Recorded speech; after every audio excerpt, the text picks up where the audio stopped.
नमस्कार आप सभी को। आप सभी का स्वागत है एक बार फिर से मेरे चैनल में। पहले तो मैं आप सबसे क्षमा मांगना चाहूँगा, आप सबको सॉरी कहना चाहूँगा। मुझे पता है करीब करीब 8 महीनों से मेरी वीडियोस नहीं आ रही हैं और मैं बस इतना ही कहना चाहूँगा कि मैं कुछ काम में फँसा हुआ था, इसलिए वीडियो नहीं आ पा रही थी। अगर मैं ऐसा कहूँ आपको तो ये बिल्कुल झूठ होगा, क्योंकि मुझे मेरी आलस ने रोक रखा था वीडियो डालने से। लेकिन मैं आप सबको ये भरोसा भी दिलाता हूँ कि हर एक हफ्ते मेरी एक ना एक वीडियो ज़रूर आ जाएगी आप लोगों के पास, जिसे आप देख सकें, जिसे आप एंजॉय कर सकें। तो हम हमारी यात्रा वहीं से शुरू करेंगे जहाँ पे आपको वीडियोज़ आने बंद हुए थे।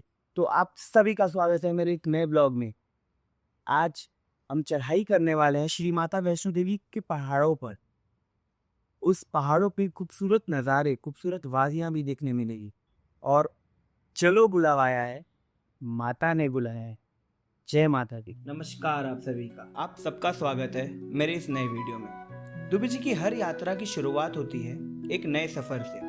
लोग कहते हैं ना, हर सफ़र हमें कुछ नया सिखाता है। इस सफ़र ने मुझे हमारे हिंदू धर्म और हमारे देवी देवताओं के बारे में एक नई सीख दी। आज हमारी यात्रा चल पड़ी है कटरा में बसी माँ वैष्णो देवी की ओर। श्री माता वैष्णो देवी की बहुत सी कथाएं हैं, उनमें से कुछ कथाएं मैं आपको सुनाना चाहता हूँ। हिंदू धर्म में यह मान्यता है कि जब पृथ्वी पर पाप और अधर्म बढ़ने लगे तब भगवान विष्णु की 3 शक्तियाँ महालक्ष्मी, महाकाली और महासरस्वती ने अपने तेज का संयोजन कर एक देवी की उत्पत्ति की। यह थी हमारी देवी वैष्णवी। माँ वैष्णवी एक दिव्य कन्या के रूप में धरती पर जन्मी। वे बचपन से ही आध्यात्म और भक्ति में रुचि रखने लगी। युवावस्था में आते ही उन्होंने सांसारिक मोह का त्याग कर जंगलों की ओर प्रस्थान किया और तपस्या करने लगी। उन्होंने अन्न का त्याग कर केवल फल और जल से जीवन यापन किया। अपने वनवास के दौरान भगवान श्री राम माता वैष्णवी से मिले। माता ने उन्हें पहचान लिया और उनसे अनुरोध किया कि वे उन्हें अपने साथ ले चले। भगवान श्री राम ने कहा कि अभी उनका समय नहीं आया है, लेकिन कलयुग में एक समय आएगा जब वे उनके रूप में प्रकट होंगी और तभी वे उन्हें स्वीकारेंगे। यह कहकर श्री राम चले गए। इस बात को सुनकर माता और भी गहन तपस्या में लीन हो गई। उस दौरान माता वैष्णवी की तपस्या और दिव्यता की गूंज दूर दूर तक फैलने लगी। माता ने बाद में एक भक्त ब्राह्मण श्रीधर के घर अपनी लीला रचाई। श्रीधर बहुत गरीब थे लेकिन अत्यंत श्रद्धालु भी। माता ने बालिका के रूप में उनसे भंडारे का आयोजन करवाया और अनेक साधुओं को आमंत्रित किया। इस भंडारे में गुरु गोरखनाथ और उनके शिष्य भैरवनाथ भी आमंत्रित थे। एक तांत्रिक भैरवनाथ जो गुरु गोरखनाथ के शिष्य थे, माता के रूप और शक्ति से प्रभावित हो गए। भैरवनाथ ने माता को समझाने का प्रयास किया कि वे एक तांत्रिक योगी हैं, भोग के माध्यम से मुक्ति का मार्ग मानते हैं। वह चाहते थे कि माता उनके साथ मांस और मदिरा का भोग करें, जो कि उनकी तांत्रिक साधना का हिस्सा था। वे उन्हें विवाह के लिए तंग करने लगे, लेकिन माता ने बार बार उन्हें समझाया कि वह तपस्विनी है और सांसारिक जीवन नहीं चाहती। माता ने त्रिकुट पर्वत की ओर प्रस्थान किया और कई स्थानों पर विश्राम करती हुई अंततः एक गुफा में जाकर छिप गई। भैरवनाथ नहीं माने और उनका पीछा करने लगे। रास्ते में उन्होंने एक छोटी सांसारिक गुफा देखी और वहीं 9 महीने तक छिप कर तपस्या की। इस गुफा को आज अर्धकुंवारी कहा जाता है। माता वैष्णो देवी अर्धकुंवारी गुफा से निकलने के बाद भैरवनाथ से बचने के लिए आगे की ओर बढ़ी। वहां से वे भवन गुफा की ओर चली, जो आज माता वैष्णो देवी का मुख्य मंदिर है। भैरवनाथ माता की गुफा तक पहुंच गए। तब माता अपनी चंडी रूप में प्रकट होकर उनका सिर धड़ से अलग कर दिया। भैरवनाथ की मृत्यु हो गई, लेकिन मरते समय उन्होंने माता से क्षमा मांगी। माता ने उनकी क्षमा स्वीकार की और उसे मोक्ष प्रदान। माता ने उन्हें यह वरदान भी दिया कि जो भी भक्त मेरे दर्शन करने आएगा उसकी यात्रा तब तक सफल नहीं होगी जब तक वह भैरवनाथ के मंदिर, जिसे आज भैरव घाटी भी कहा जाता है, वहां जाकर दर्शन न करे।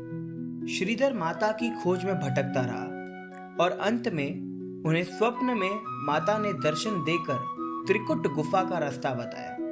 श्रीधर ने उस स्थान को खोज निकाला और वहीं से माता वैष्णो देवी की तीर्थ यात्रा की परंपरा शुरू हुई। माता वैष्णो देवी आज भी त्रिकुट पर्वत पर 3 पिंडी के रूप में विराजमान है। महाकाली दाईं ओर, महासरस्वती बाईं ओर और महालक्ष्मी बीच में। भक्त इन्हीं पिंडियों के दर्शन करते हैं जिन्हें माँ वैष्णो देवी के त्रिगुणात्मक स्वरूप माना जाता है। तो यह थी हमारी वैष्णो देवी की कथा। अब हम हमारी यात्रा शुरू करेंगे श्री माता वैष्णो देवी की दर्शन की। तो आइए जुड़िए मेरे साथ मेरे इस तीर्थ यात्रा पर। तो हमने ऑनलाइन 2 रूम बुक कर लिया था। उसमें से ये एक रूम है, आप देख सकते हो। और इसको देखो, ठंडी लगी है लेकिन फिर भी नहाना पड़ता है जब सुबह सुबह उठ के, तो शक्ल ऐसी होती है। और एक रूम, मतलब ये जेंट्स लोग का रूम है, और एक ये लेडीज़ रूम है यहाँ पे। अब देखो, जिसको रूम नहीं मिलता है वो ऐसे कंबल और गद्दे लेके सो जाते हैं। और ये लेडीज़ रूम है। अब तैयारी हो रही है। ये मेरी मम्मी, बुआ, दीदी।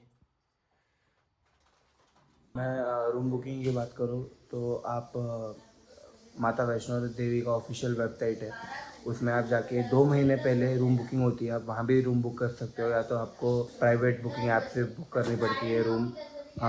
हमने 2 महीने पहले हमने ट्राई किया था, लेकिन वो हुआ नहीं था, क्योंकि तुरंत एक या 2 मिनट के अंदर सारी रूम्स जो है वो फुल हो चुकी थी। और सुबह के लगभग 6 बज रहे हैं और ठंड ऐसी है कि मुंह से ठीक से शब्द नहीं निकल पा रहे हैं।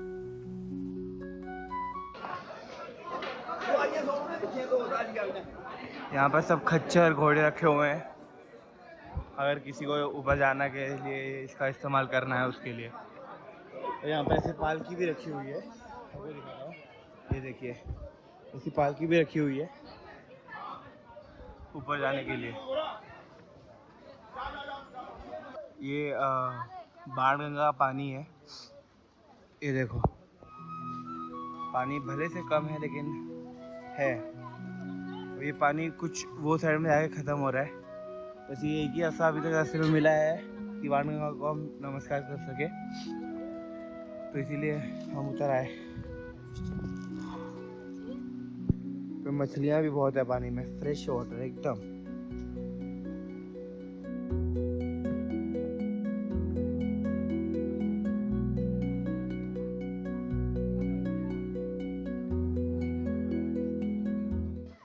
देखो, ये रास्ते में बाथिंग आर्ट भी रखा हुआ है कि नीचे जाके अगर किसी को बाणगंगा में स्नान करना है, नहाना है किसी को, तो वो यहाँ से नीचे जाके नहा सकता है। फिलहाल हम दर्शन के लिए जाएंगे क्योंकि हम नहा चुके हैं। आते टाइम पे देखते हैं। तो हम चलते चलते इतना आ गए कि हमको पता ही नहीं चला कि हमने बाणगंगा का चेक पोस्ट कब पीछे छूट गया, और वहाँ पे कोई खड़ा भी नहीं था हमारा आईडी कार्ड चेक करने के लिए। तो ये भी सुविधा है बीच रास्ते में, ड्रिंकिंग वाटर। और ये बाथिंग घाट नंबर 3।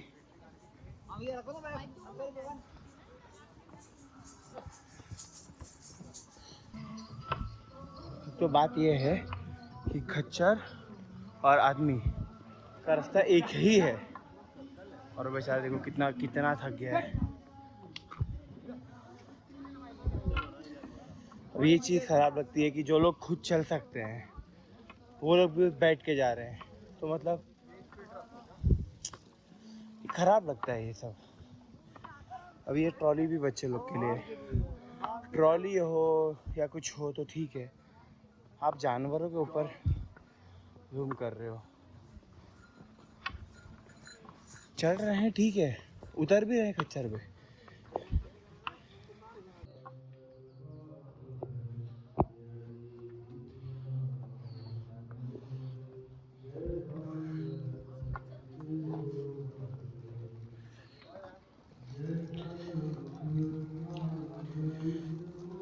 ये देखो, जो आपको गोल्डन दिख रहा है वो है आधा रास्ता, वो मंदिर नहीं, वो आधा रास्ता है। और ये पूरा zigzag वे है, आप देखो ध्यान से, तो पहले ऐसे जाना है, फिर ऐसे जाना है, फिर ऐसे जाना है, फिर ऐसे जाना है, फिर ऐसे जाना है, फिर ऐसे जाना है। तो इसलिए थोड़ा चढ़ना जो है वो मुश्किल है ये पहाड़।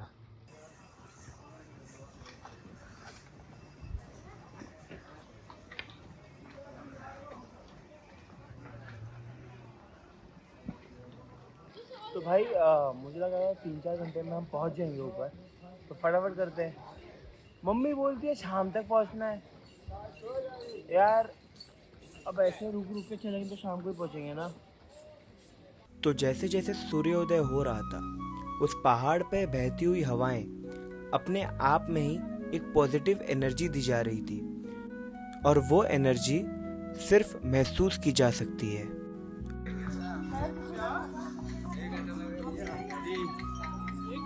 तो ये जो स्थान देख रहे हो आप, ये है चरण पादुका।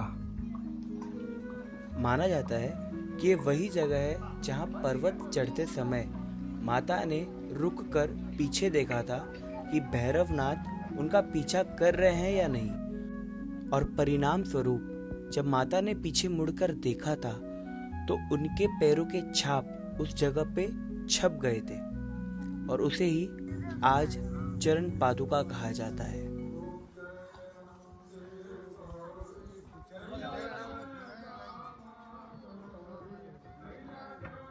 तो चरण पादुका के थोड़ी दूर आगे आते ही ये बोर्ड दिखा हमें। ये बोर्ड आप पढ़ लिए पॉज करके।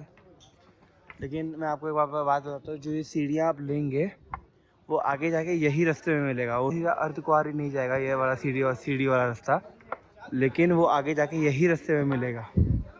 तो ये इनके जैसे श्री माता जीवदानी है मुंबई में, अगर आप उसमें कभी जाओगे 1400 सीढ़ी के बीच में पत्थरों वाला सीढ़ी वाला रास्ता भी होता है। ये सेम उसी प्रकार का रास्ता है।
अभी हम लगभग अर्धकुंवारी पहुंच चुके हैं, और ये सारे प्राइस हैं लोगों के जो यहाँ से या तो भवन जा रहे हैं या तो अर्धकुंवारी से नीचे उतर रहे हैं।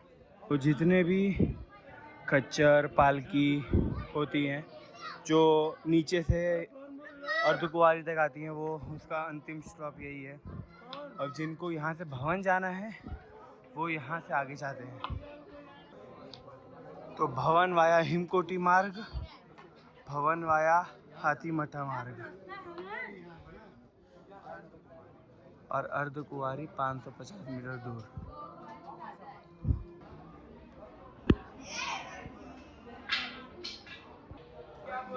और यहाँ पे ये बैटरी कार टिकट काउंटर है। जो लोग ऑनलाइन करवा के आए हैं कि हमें बैटरी कार चाहिए, वो यहाँ पे आके अर्धकुंवारी से भवन के लिए अपनी बैटरी कार में बैठ के जा सकते हैं। जो नहीं आए हैं उनको ऑफलाइन निकालना पड़ेगा। अगर अवेलेबिलिटी होगी तो ही वो देंगे टिकट, ऐसा है। और 450 रुपया पर पर्सन का है वो टिकट।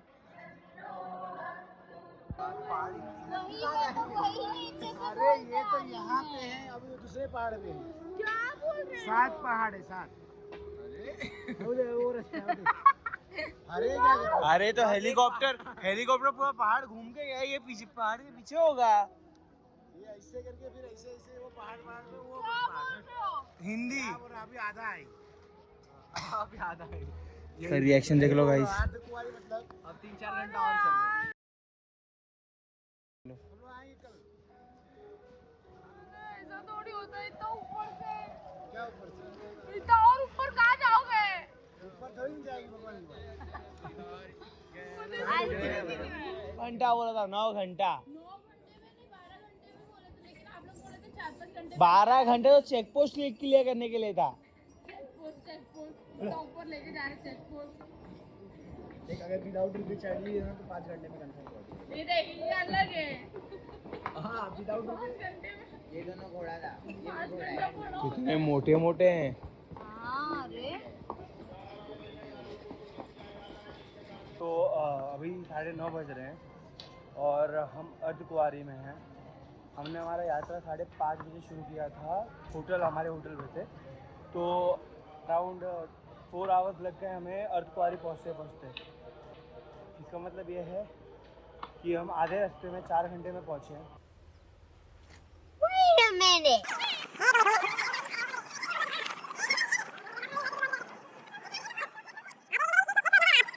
तो भाई मुझे लगा 3-4 घंटे में हम पहुंच जाएंगे ऊपर। 3-4 घंटे में हम पहुंच जाएंगे।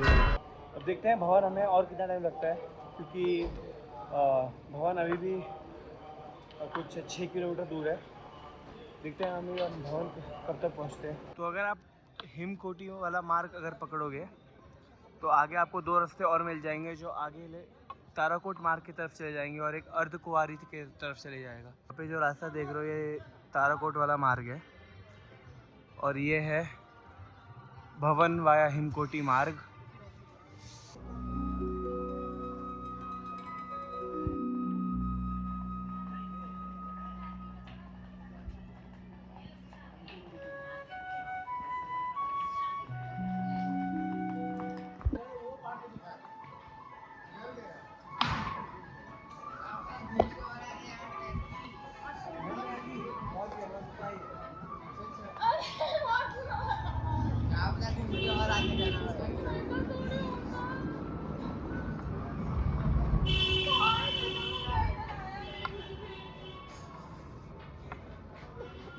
तेरी बेइज्जती होने वाली है।